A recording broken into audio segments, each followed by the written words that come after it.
قربان اون دل. ریشه این پدیده هم مال زمان خود ائمه است، صحبت امروز و دیروز نیست. هیئت را اصحاب ائمه تشکیل دادند، اونها شروع کردند بعد از حادثه کربلا دور هم جمع می شدن. حضرت امام صادق علیه السلام از راویم سوال میکنند، میگن تجلسون و تحدثون، میچینید دور هم صحبت میکنید، حرف میزنید، یعنی مسائل ما رو مطرح میکنید؟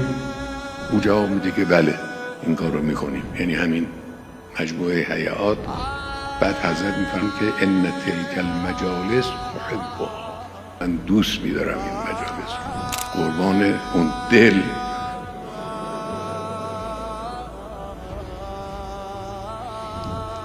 مجالس شما رو دوست میدارم. ان تلک المجالس احبها و احیوا امرنا، مسئله ما رو زنده نگه دارید. احیوا امرنا یعنی راه ما رو زنده نگه دارید، مکتب ما رو زنده نگه دارید.